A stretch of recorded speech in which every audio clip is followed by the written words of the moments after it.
Hello friends, welcome to my YouTube channel.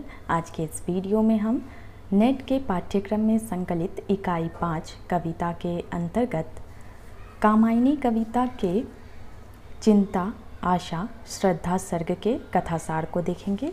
तो आइए देखते हैं इस कविता के कथासार को।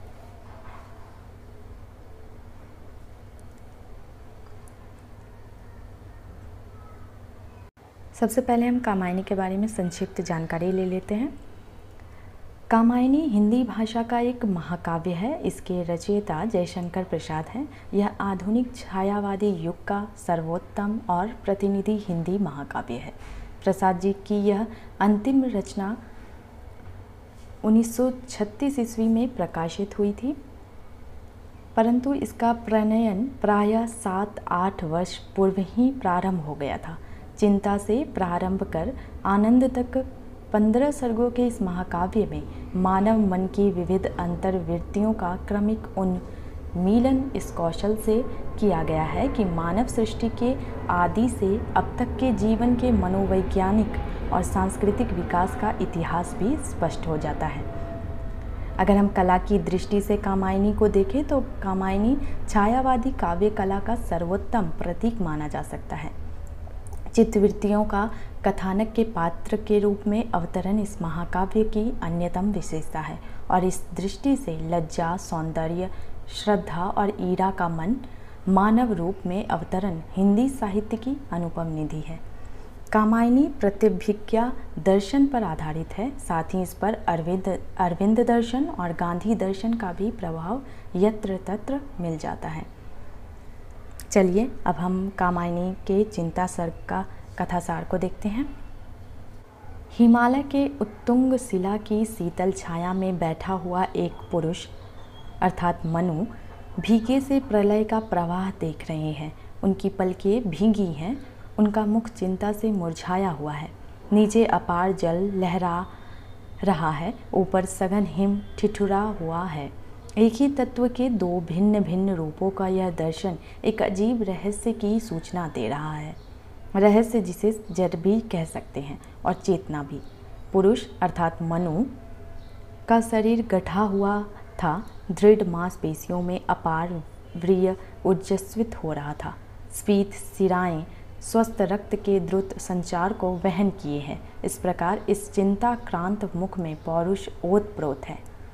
उसके हृदय देश में उपेक्षमय यौवन का स्रोत बह रहा है। इस प्रकार कामायनी का कवि पाठक की मानसिक वृत्तियों आदि युग की ओर एकाग्र करता है, जबकि जीव सृष्टि पहली बार प्रलय का दृश्य देख रही हो।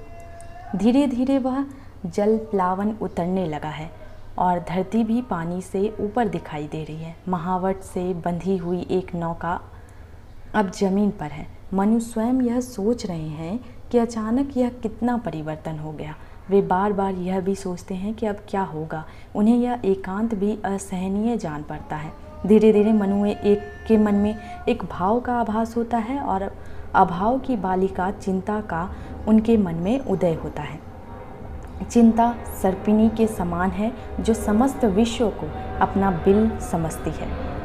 अब मनु इसी चिंता को संबोधित कर कहते हैं कि हृदय गगन के धूमकेतु सी यह चिंता मुझसे कहाँ तक मनन कराती रहेगी। उनका कहना है कि क्या मैं उस अमर देव जाति का वंशज होते हुए भी इसी प्रकार चिंता करते हुए मरूंगा। अंत में इस चिंता से तंग आकर मनु विस्मृति का आवाहन करते हैं।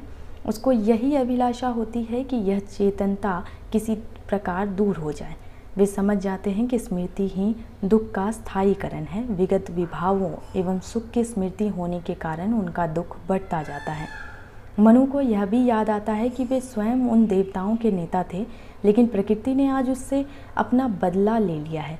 अमृतत्व के अहंकार में भूले हुए देवताओं का मान मर्दन देखकर मनु यही सोचते हैं कि सब कुछ स्वप्न के समान शून्य ही है।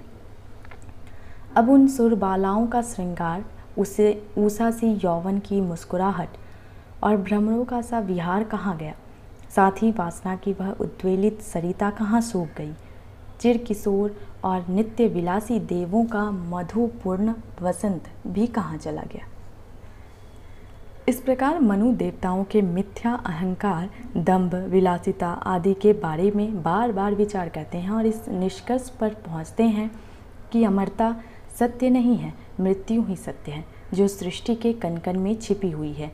जीवन भी जिसका एक छोटा सा तुच्छ अंश मात्र है, जो मृत्यु की गोद में उसी तरह लीन हो जाता है जिस तरह नीले बादलों में चमककर बिजली विलीन हो जाती है। इधर मनु देव जाति के विनाश के बारे में सोच रहे थे कि उधर विस्तृत जल समूह भाप बनकर उड़ने लगा। अब मंगल, चंद्र, सूर्य और ग्रह उपग्रह भी अपनी पूर्व गति के अनुसार आकाश में चक्कर लगाने लगे थे और प्रलय रूपी रात्रि के अंत तथा प्रभात की सुंदर बेला के उदय की आशा हो चली थी। घोर रात्रि के स्थान पर प्रभात की सुनहरी छटा दिखाई देने लगी। इसी के साथ ये चिंता सर्ग समाप्त होता है। अब देखते हैं आशा सर्ग का कथासार। ठीक है। नवीन सूर्योदय के साथ प्रकृति का स्वरूप ही बदल गया। कोमल, सुनहली, उजली किरणें धरती पर छाने लगी।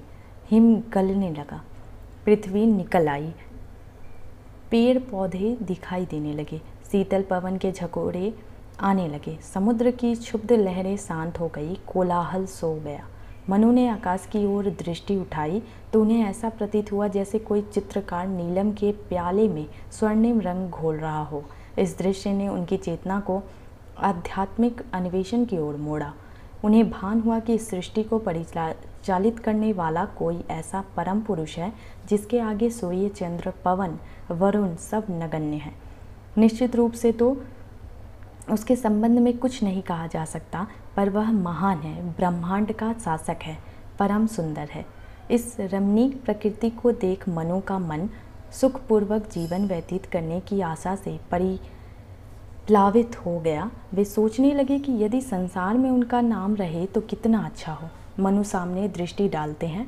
धान के सुनहले खेत हैं, आसपास लताओं और शीतल झरने की धाराओं से युक्त वह हिमालय दिखाई देता है, जिसकी विविध वर्णी घनमालाओं से घिरी हिम मंडित चोटियाँ मुकुटधारणी सामग्रियों सी प्रतीत होती है। ऊपर की ओर ताकते हैं तो नीला आकाश अपनी ऊंचाई और विस्तार से चकित करता है, पर मनु को आकाश की शांति में, जहाँ जड़ता और उसकी गंभीर नीलिमा में केवल सूनेपन की प्रतीति होती है, वहाँ पृथ्वी की नीचाई में आनंद और हास्य की तरंगे परिलक्षित होती है। इस प्रकार वैराग्य को वे तिरस्कार और संस्कार के सुख को ललक भरी दृष्टि से देखते हैं। एक गुहा में रहने योग्य परिष्कृत स्थान वे छांटते हैं और यज्ञ क्रम में लीन हो जाते हैं। वायु सेवन को जब निकलते हैं तब बचे अन्न का कुछ अंश कहीं दूर रखाते हैं, जिससे किसी भूले भटके प्राणी को संतोष मिले। स्वयं दुख सहकर वे दूसरों का दुख समझने लगे हैं। तब कर्म से छुटकारा पावे अपने अभावपूर्ण जीवन पर विचार करने बैठते हैं, पर अभाव पूर्ति का कोई मार्ग उन्हें दिखाई नहीं देता। उज्ज्वल किरणें, शीतल वायु, रम्य उषा, तारों भरी रजनी सब जैसे उनके मन को अधीर बनाने के लिए ही बनी है। वे रात दिन सोचते हैं उनका भी कोई अपना होता। अब हम श्रद्धा सर्ग के सार को देखते हैं। नित्य की भांति एक दिवस मनु अपने विचारों में लीन बैठे हुए थे। अकस्मात किसी ने आकर पूछा, इन जनहीन प्रदेश को अपनी रूप छटा से आलोकित करने वाले तुम कौन हो? इस मधुर वाणी को सुनते ही मनु ने जो दृष्टि उठाई तो देखा दीर्घ आकार की एक विलक्षण सौंदर्य संपन्न बालिका उनके सामने खड़ी है। नील रों वाली भेड़ों के चिकने चर्म खंडों से ढका उसका अर्धनग्न शरीर ऐसा लगता था कि जैसे काले बादलों के वन में बिजली के फूल खिल उठे हों, और उसकी मुस्कान तो इतनी मधुर थी कि मनु देखते ही रह गए। यह श्रद्धा थी जिसका वास्तविक निवास स्थान गांधार प्रदेश था। हिमालय के दर्शन के लिए वह घर से निकल पड़ी थी और एक वृक्ष के नीचे अन्न एकत्र देख उसने अनुमान किया था कि प्रलय होने पर भी कोई व्यक्ति इधर निकट में अभी जीवित है। मनु ने कहा, मैं एक अभागा व्यक्ति हूँ जिसके जीवन का कोई निर्दिष्ट लक्ष्य नहीं है। भाग्य अब मुझसे जो कराए वही करना होगा। और सच तो यह है कि प्राणी सब ओर से विवश है। संसार में कुछ भी तो अस्थायी नहीं। मैंने अपनी आँखों ऐश्वर्य के शव पर विनाश का क्रूर नृत्य देखा है। मुझे निश्चय हो गया कि जीवन का अंत सदैव घोर निराशा में होता है।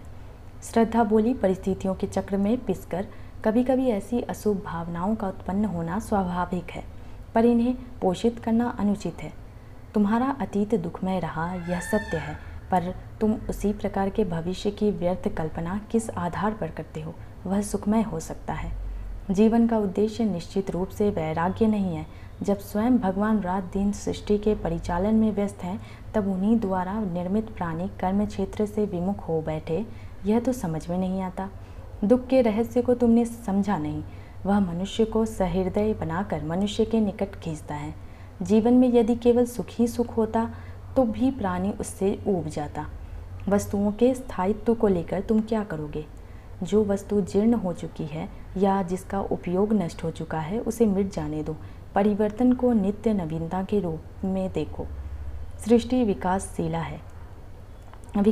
है, इसी से वह दिन प्रतिदिन एक से एक अच्छी वस्तु का निर्माण करती बढ़ रही है। एक जाति के मिटने पर दूसरी जाति के जन्म लेने का यही तात्पर्य है। कितनी सुंदर, कितनी विभूतियों से भरी यह सृष्टि है। तुम मन में उत्साह भरकर इसका उपभोग करो। किसी का एकाकी जीवन कभी सफल नहीं रहा, अतः बिना किसी प्रकार की हिचक के तुम्हारे जीवन में सुख भरने के लिए मैं तुम्हारे साथ आजीवन रहूंगी। देवताओं से अपने जीवन में भूलें हुई थी, उनसे शिक्षा ग्रहण करनी चाहिए। मैं चाहती हूँ कि आगामी मानव जाति एक ऐसी मानव संस्कृति की प्रतिष्ठा करे जिसमें संयम के साथ मन के सभी मनोविकारों के विकास के लिए पूर्ण अवकाश मिले। यह जाति सभ्य और शक्तिशालिनी हो, क्योंकि भगवान का स्पष्ट आदेश है, शक्तिशाली हो, विजयी बनो।